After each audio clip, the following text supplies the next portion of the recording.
Pratiquement le monde entier à l'heure actuelle mange de plus en plus mal.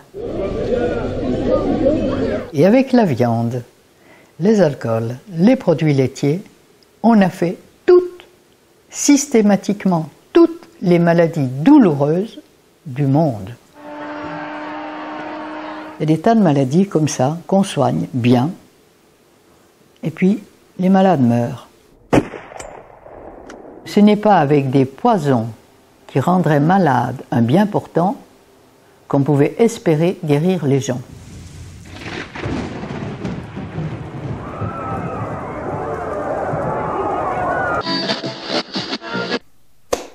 Journal d'une transition alimentaire, J-8.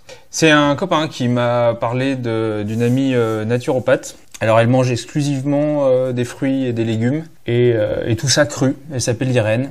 En fait, ça fait longtemps que je suis à la recherche d'une alimentation qui me convienne vraiment. Aujourd'hui, mon alimentation, c'est produits laitiers, des pâtes, du junk food, du fromage, de la viande. Cette Irène m'intrigue, alors on va tenter l'expérience.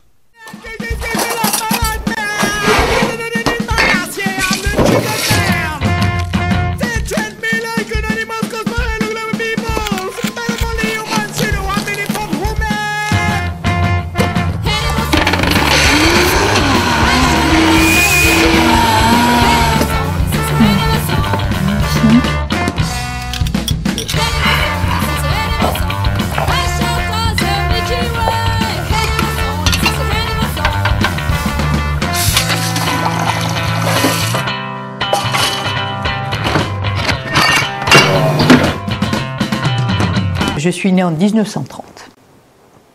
Voilà, 4 fois 20 ans passés.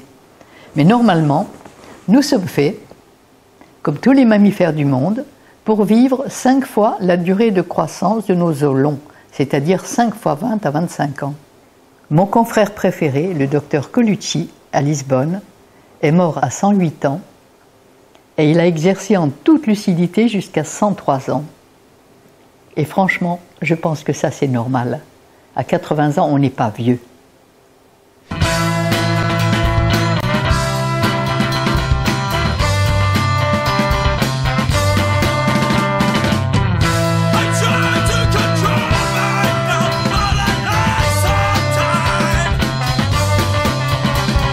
Si notre corps est composé de 2/3 de son poids de liquide et de 1/3 de cellules, un corps de 60 kg, il y a 40 litres de liquide, dont 5 à 6 litres de sang. C'est le seul liquide dont on parle scientifiquement. Et le reste, on en a fait quoi? Le reste que les anciens appelaient les humeurs. Et pour cause. Eh bien, on n'en a rien fait. Seulement, ces humeurs, c'est le dépotoir, c'est la cave et le grenier de notre organisme. Et tout ce qu'il n'a pas pu évacuer, tous les résidus alimentaires qu'il n'a pas pu évacuer dans ses selles et dans les urines, il les stocke dans ses liquides. Et là... Depuis 2005, ça a commencé par un AVC. J'ai eu beaucoup de problèmes pour me remettre de ça. Et ensuite, j'ai été opéré de la carotide. Voilà. Et depuis, j'ai essayé de suivre des médecines parallèles pour maigrir, pour diminuer mon diabète et ma tension. Moi, je demande toujours à mes médecins quand est-ce que je vais manger moins de médicaments. Puisque fut un temps, encore il y a 3 mois, je mangeais 20 cachets par jour. Et on me dit, de toute façon, vous aurez de plus en plus de médicaments, vous aurez besoin, et c'est grâce à la chimie que vous êtes en vie. Ne l'oubliez pas. Dans un moment de ma vie, j'en ai eu besoin, mais il ne faut pas penser que je vais manger de la chimie comme ça pour toutes les années qui me restent à vivre. On m'a donné un régime fait par une nutritionniste de la clinique, et au bout du mois, j'avais perdu 6 kilos et je n'avais plus besoin d'insuline.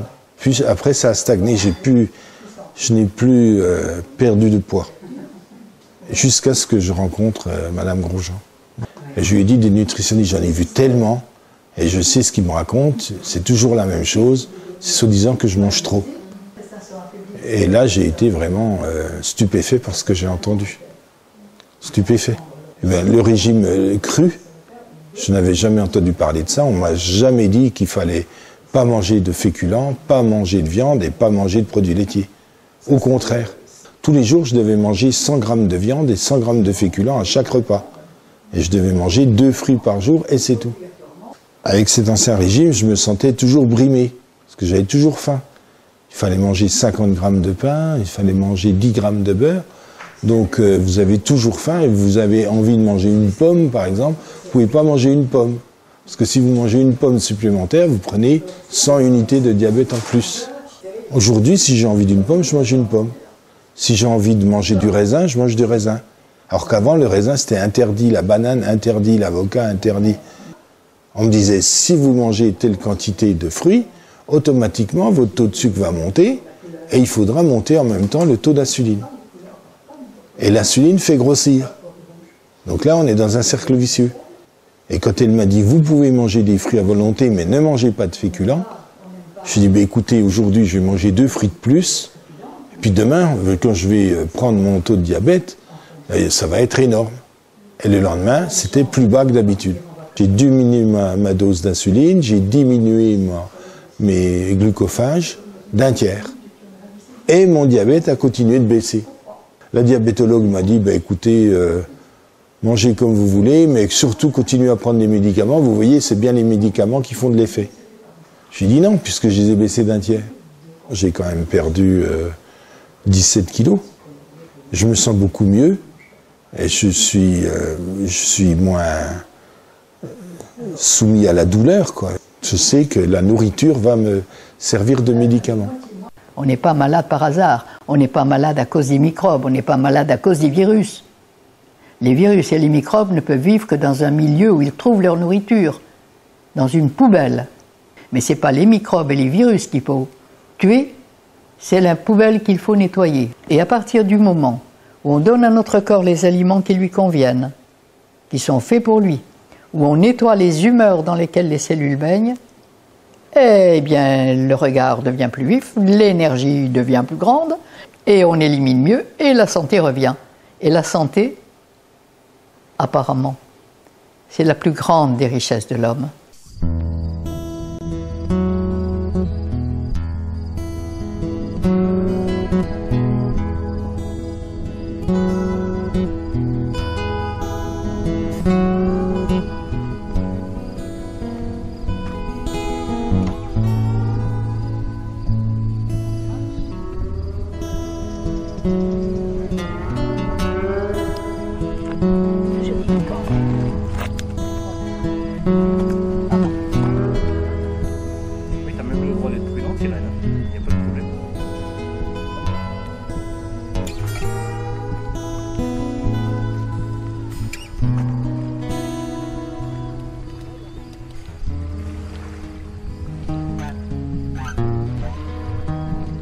Ouais, mais Irène, dans cette descente, tu m'as encore une fois scotché.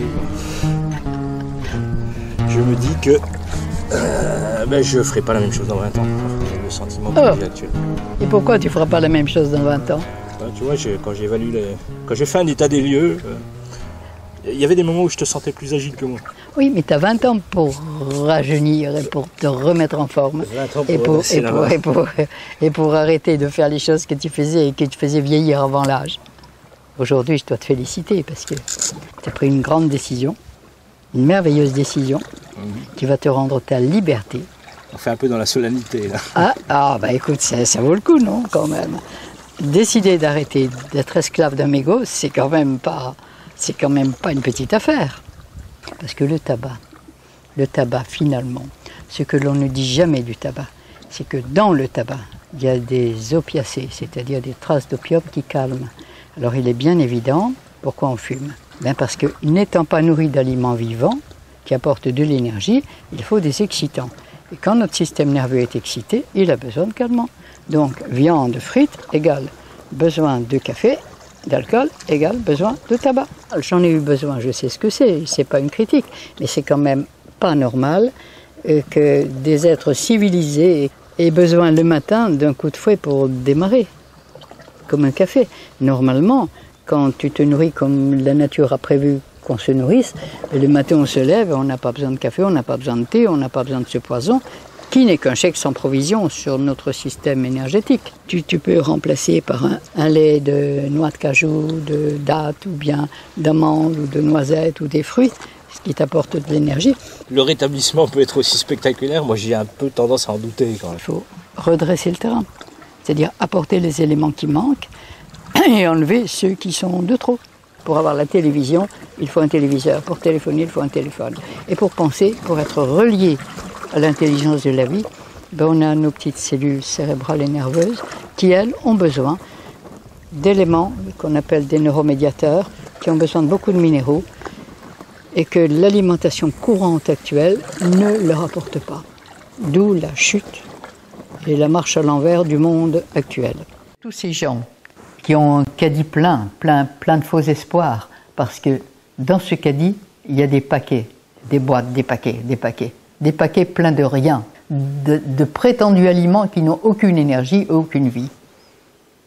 Donc on consomme beaucoup, et là, évidemment, il y a des gagnants. La caractéristique du paradigme d'aujourd'hui, c'est d'avoir exalté la matière minérale et donc la matière morte. Exactement. Et de ce fait, il a, en exaltant la matière morte, c'est-à-dire qu'on ne regarde plus le ciel, on est penché sur la terre à savoir qu'est-ce qu'on peut extraire de cette terre. Ouais. Alors on est rentré dans ce paradigme, mais qui a évolué avec l'homme démiurge, c'est-à-dire l'homme prométhéen, c'est-à-dire l'affranchissement par rapport à la nature. On n'en a rien à foutre de la nature, on va dominer, etc. Oui. Il a élu comme maîtresse absolue la suprême rentabilité. Oui. On peut faire tout ce que l'on veut, même détruire la vie, celle de la terre, celle de nos enfants, peu importe, c'est rentable. Oui, ça c'est ce à quoi on est en train d'assister. Ce que l'on a appelé maladie en médecine classique, pour moi, ce sont simplement des efforts de l'organisme, des révélateurs, des signaux pour nous faire modifier ce qui ne va pas. Les voyants rouges, en quelque sorte, je les appelle. Alors on a appris aux médecins à éteindre les voyants rouges sans modifier ce qui a fait s'allumer. Quand on a donné des farines carnées à des herbivores, qu'est-ce qui s'est passé? Ces pauvres vaches sont devenues folles et malades. C'est exactement le même problème pour les hommes. Vous avez chacun une sagesse profonde. Et on peut faire des parallèles fantastiques entre ce qui se passe dans le corps humain, ce qui se passe pour la Terre. J'ai commencé à comprendre il y a 55 ans. Il y a 55 ans, tu mangeais comment? Eh bien, je mangeais comme tout le monde. De la viande tous les jours, parce que sans viande, on ne pouvait pas vivre. Eh bien, avant la guerre, mes parents, mes grands-parents et tous les gens du village mangeaient de la viande une fois par semaine. Mais après la guerre, on a dit qu'il fallait manger de la viande tous les jours. Nous n'avons pas des reins de carnivores qui sont chargés de filtrer l'acide urique produit par toute digestion carnée. Tous les alcools, tous les cafés qui sont des excitants, qui sont indispensables à une nourriture morte et sans énergie. Les produits laitiers, dont on a fait l'apologie aussi après la guerre, quand on a découvert la pasteurisation, la réfrigération, et qu'on pouvait vendre et qu'on pouvait faire du commerce avec le lait des vaches, que la nature a fait pour les veaux, excusez-moi, et rien que pour eux. Parce que nous n'avons pas non plus un système digestif de veau, et il est certain que dans le système humain, le lait des vaches si riche en calcium se transforme en une solution acide qui détruit notre calcium et nos minéraux. Et je me suis rendu compte de ça tout au début où je pratiquais, alors que je voyais des gens avec des rhumatismes, des douleurs, des déformations. Qu'est-ce que vous aimez manger, madame? Ah, moi, mon litre de lait tous les jours. Qu'est-ce que vous aimez manger, monsieur? Ah, moi, le fromage, pour le calcium. Évidemment, eh bien, plus ils en mangeaient, plus ils étaient décalcifiés et plus ils étaient douloureux. Et avec la viande, les alcools, les produits laitiers, on a fait systématiquement toutes les maladies douloureuses du monde. Nous avons exactement le même système digestif que les grands singes, gorilles, chimpanzés, orang-outans, de qui, paraît-il, nous descendons. Donc, même système digestif, même moteur, même carburant. Et de quoi se nourrissent les grands singes? sinon de fruits, de feuilles et de racines tendres, et qu'ils ne font pas cuire. La première chose, et ça c'est pas d'aujourd'hui, c'est une vieille histoire, c'est de cuire nos aliments. Puisque quand on les cuit, on détruit leur énergie. L'énergie de la terre, de l'eau, de l'air, du soleil, qu'ils sont censés nous transmettre. L'énergie de la vie en quelque sorte. Et notre carburant essentiel, c'est de l'énergie. À partir du moment où on a cuit nos aliments, on a perdu leur énergie. Et là, on a remplacé cette énergie par des excitants, dont le premier a été la chair des animaux qu'on a commencé à tuer. Effectivement, la chair des animaux nous stimule, nous excite, mais un excitant et un aliment, c'est deux choses très différentes. La nourriture des hommes actuellement est de plus en plus cuite, morte, sans énergie, excitante. C'est une nourriture que je qualifierais de meurtrière, puisque c'est elle qui remplit les hôpitaux, les prisons et les asiles psychiatriques. Commencer par réapprendre à respirer autrement que du bout du nez, juste pour ne pas mourir comme on le fait habituellement. Ensuite, donner à notre corps, et ça c'est le plus important, les aliments que la nature a prévus pour lui et tels qu'elle l'a prévu. Après 55 ans de pratique, je dis aujourd'hui que l'idéal est de manger des fruits, des légumes, des graines germées, puisque à elles seules, elles sont 25 fois, 40 fois plus riches en protéines que la viande, 4 fois plus riches en calcium que les produits laitiers, 3 fois plus riches en fer que le foie d'animal, et qu'elles coûtent pratiquement rien. Et avec ça, on va réparer la santé, on va donner à notre corps et aux cellules qu'il compose les éléments nutritionnels dont il a besoin. Je ne veux pas tant débattre du fondement ou la légitimité scientifique de la méthode d'Irène, de son approche, que finalement transmettre un message. Ce qu'elle propose, c'est un modèle de vie, ou en tout cas la composante alimentaire d'un modèle de vie qui garantit bien-être et santé. C'est une formidable réponse individuelle aux problématiques qui concernent l'ensemble de la communauté. Peut-être qu'une belle formule serait que inviter le monde à la table d'Irène, c'est autant le rassasier que lui donner le contrôle de sa santé et de son bien-être. Que rêver de mieux ?